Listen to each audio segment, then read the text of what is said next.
Hello friends, welcome to my channel. Comedian Ali నిజంగానే అక్రమాస్తులు కలిగి ఉన్నాడా? పవన్ కళ్యాణ్ కి ఆలీకి మధ్య ఉన్న గొడవ ఏంటి? ఎమ్మెల్యే టికెట్ ఇవ్వకపోవడం వల్లే ఆలీ రాజకీయాల నుండి బయటకు వచ్చాడా? ఆలీ ప్రేమాయణం నడిపిన హీరోయిన్ ఎవరు అనే నమ్మలేని నిజాలను ఈ వీడియోలో మనం తెలుసుకునే ప్రయత్నం చేద్దాం. ఫ్రెండ్స్, ఈ వీడియోకి లైక్ కొట్టి స్కిప్ చేయకుండా ఎండింగ్ వరకు చూడండి. Mohammed Ali alias comedian Ali. ఇతను 1967 అక్టోబర్ 10న ఆంధ్రప్రదేశ్ లోని రాజమండ్రిలో ఒక నిరుపేద ముస్లిం కుటుంబంలో జన్మించాడు. తన తండ్రి మహమ్మద్ బాషా, తల్లి జతున్ బాబీ.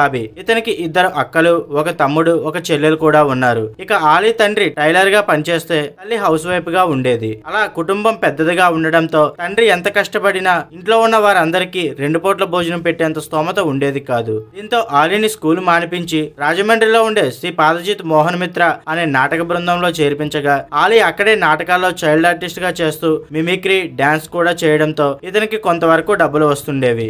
ఆ టీమ్ తోనే కలిసి అన్ని ఊర్లు తిరుగుతూ నాటక ప్రదర్శన ఇచ్చేవాడు. ఇక అదే టైంలో కె విశ్వనాథ్ గారు నూతన ప్రసాద్ గారిని హీరోగా, కవిత గారిని హీరోయిన్ గా పెట్టి ప్రెసిడెంట్ పేరమ్మ అనే మూవీ షూటింగ్ ని రాజమండ్రిలో స్టార్ట్ చేశారు. అలా ఆ మూవీలో కొంతమంది సపోర్టింగ్ ఆర్టిస్టులు కావాలని అక్కడ దగ్గరలో ఉన్న నాటక బృందాన్ని సంప్రదించగా ఆలీతో పాటు మరికొంతమంది ఆ మూవీ షూటింగ్ కి వెళ్లడం జరిగింది. ఇక అలా షూటింగ్ స్పాట్ లో ఆలీ యాక్టివ్ గా ఉంటూ తన మిమిక్రీతో అందరినీ ఎంటర్టైన్ చేయడంతో డైరెక్టర్ విశ్వనాథ్ గారు ఆలీకి ఆ సినిమాలో ఒక చిన్న పాత్రని ఇచ్చారు. అలా ఈ మూవీ షూటింగ్ జరిగేటప్పుడే కె రాఘవేంద్రరావు గారు కూడా నిండు నూరేళ్లు అనే మూవీలో ఆలీకి ఒక చిన్న పాత్రని ఇచ్చారు. ఈ 2 మూవీస్ కూడా 1979లో రిలీజ్ అయిన ఆలీకి ఎటువంటి గుర్తింపు రాలేదు. ఇక సినిమాల్లో కంటిన్యూగా ఛాన్సులు రావాలి అంటే చెన్నైకి వెళ్లి ట్రై చేయాలని కొంతమంది చెప్పడంతో ఆలీ తన ఇంట్లో ఇదే విషయాన్ని చెప్పగా తల్లిదండ్రులు ఒప్పుకోకుండా ఇక్కడే ఉండి ఏదో ఒక పని చేసుకోమని చెప్పడంతో పేదరికంలో సతమతం అవుతున్న ఆలీ తన తల్లిదండ్రులు చెప్పకుండా చెన్నై వెళ్లే ట్రైన్ ఎక్కేశాడు. ఇక అలా తెలిసిన వారి రూమ్ లో ఉంటూ అవకాశాల కోసం ట్రై చేయడం మొదలు పెట్టాడు. ఇక అలా చెన్నైలో ఉండే తెలుగు మూవీ ఆఫీసులకి వెళ్లి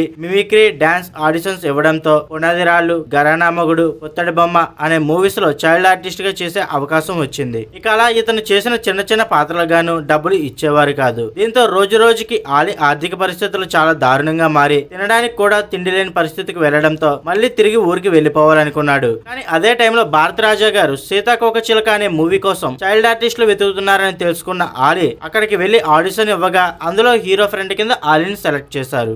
సీతాకోకచిలక మూవీ 1981లో రిలీజ్ అయి సూపర్ డూపర్ హిట్ అవడంతో ఆలీ చేసిన పాత్రకి మంచి గుర్తింపు లభించింది. ఇంకా అప్పటి నుండి ఆలీని వెతుక్కుంటూ చైల్డ్ ఆర్టిస్ట్ గా ఆలీకి చాలా సినిమా అవకాశాలు వచ్చాయి. అలా ఆ తర్వాత 4 స్తంభాలాట, 3 ముళ్ళు, చంటబ్బాయి, స్వాతిముత్యం, రౌడీ బాబాయ్ అని 200కు పైగా సినిమాలో చైల్డ్ ఆర్టిస్ట్ గా చేసుకుంటూ వచ్చాడు ఆలీ. ఆ వచ్చిన డబ్బుల్లో కొంత తన ఖర్చులకు ఉంచుకుంటూ మిగిలిన డబ్బులు తన ఇంటికి పంపించేవాడు. అయితే ఆలీ ఎదిగే కొలది ఆలీకి సినిమా అవకాశాలు తగ్గడం గమనించిన ఆలీ తను అప్పటి నుండి క్యారెక్టర్ ఆర్టిస్ట్ గా మారాలి అనుకున్నాడు. ఇక అప్పట్లో స్టార్ హీరోగా ఉన్న రాజేంద్ర ప్రసాద్ టీమ్ లో జాయిన్ అవడంతో ముత్యాలమ్మ ముగ్గు సినిమాతో క్యారెక్టర్ ఆర్టిస్ట్ గా ఇన్నింగ్స్ ని స్టార్ట్ చేశాడు. ఆ తర్వాత చెవులో పువ్వు, అప్పుల అప్పారావు, రాజేంద్రుడు, గజేంద్రుడు, పేకాట పాపారావు అనే మూవీస్ లో చేస్తూ మంచి గుర్తింపు పొందాడు. కానీ ఆలీకి చిన్నప్పటి నుండి హీరో అవ్వాలి అనే కోరిక బలంగా ఉండేది. అయితే తనకి పెద్దగా బ్యాక్గ్రౌండ్ లేకపోవడం, సపోర్ట్ చేసేవారు ఎవరూ లేకపోవడంతో తనకి ఇచ్చిన పాత్రలే చేస్తుండేవాడు. ఇదిలా ఉన్నప్పుడే 1993 వచ్చేసరికి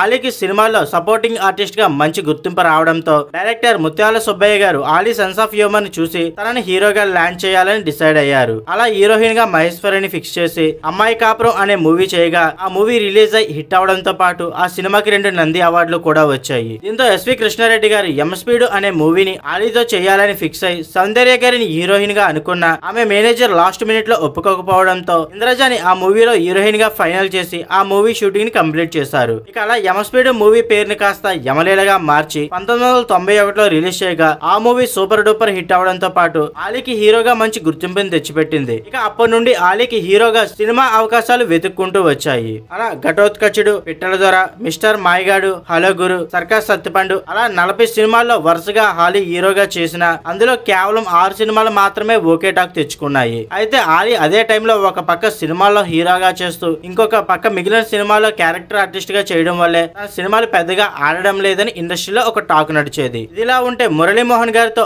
ఆలీకి ఉన్న స్నేహం కారణంగా 1994లో టీడీపీ పార్టీలో జాయిన్ అయి ఎలక్షన్ ప్రచార కార్యక్రమంలో పాల్గొన్నాడు. అంతేకాకుండా మురళీమోహన్ గారికి రియల్ ఎస్టేట్ లో మంచి గుర్తింపు ఉండడంతో అప్పటి వరకు ఆలీ సంపాదించిన తన డబ్బంతా రియల్ ఎస్టేట్ లోనే ఇన్వెస్ట్ చేయడం మొదలు పెట్టాడు. ఇక అలా రియల్ ఎస్టేట్ తో పాటు తెలుగు, తమిళ్, కన్నడ, హిందీ అని బ్యాక్ టు బ్యాక్ మూవీస్ లో యాక్ట్ చేస్తూ రోజుకి 50,000 రెమ్యునరేషన్ తీసుకుంటూ ఆలీ బిజియెస్ట్ ఆర్టిస్ట్ గా మారాడు. ఇక ఇదిలా ఉంటే అలీబాబా అద్భుత దీపం అనే మూవీలో హీరోగా చేయగా శుభశ్రీ హీరోయిన్ గా చేసింది. ఇక ఆ మూవీ షూటింగ్ టైంలోనే వీరిద్దరికి పరిచయం పెరిగి అది కాస్త స్నేహంగా మారి తర్వాత వీరిద్దరు ప్రేమలో పడ్డారు. అలా వీరిద్దరు కాంబినేషన్ లో వచ్చిన మొదటి మూవీ ఫ్లాప్ అయినా సరే ఆ తర్వాత ఇద్దరు కలిసి వరుసగా హలో నీకు నాకు పెళ్ళంట, కుర్రాల రాజ్యం, అల్లరి పెళ్లి కొడుకు, కలియుగంలో గాంధర్వలోకం, అల్లరి పెళ్ళామని బ్యాక్ టు బ్యాక్ మూవీస్ చేయడంతో వీరిద్దరు త్వరలోనే పెళ్లి చేసుకోబోతున్నారు అని టాక్ గట్టిగా వినిపించేది. ఇక అదే టైంలో ఆలీ శుభశ్రీని రహస్యంగా పెళ్లి చేసుకున్నాడని వార్తలు మీడియాలో ప్రచారం చేయడంతో ఈ వార్తలు విన్న ఆలీ తల్లిదండ్రులు ఎక్కడ తన కొడుకు హీరోయిన్ ని పెళ్లి చేసుకుంటాడో అని భయపడి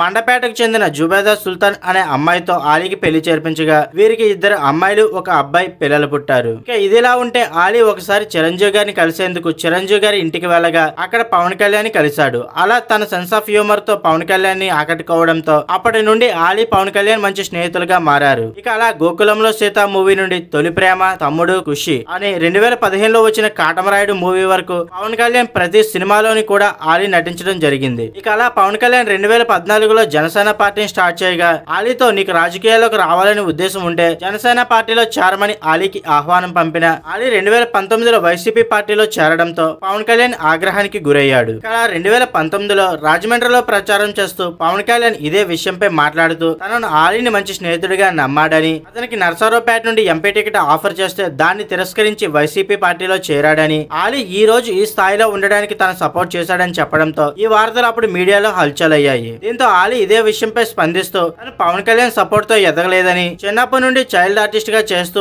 అంచెలంచెలుగా ఎదిగాడని, తనకు నచ్చిన పార్టీలో తను చేరుతాడని, దాన్ని విమర్శించే అధికారం ఎవ్వరికీ లేదని చెప్పడంతో అప్పటి నుండి పవన్ కళ్యాణ్ ఫ్యాన్స్ ఆలీని ట్రోల్ చేయడం మొదలుపెట్టారు.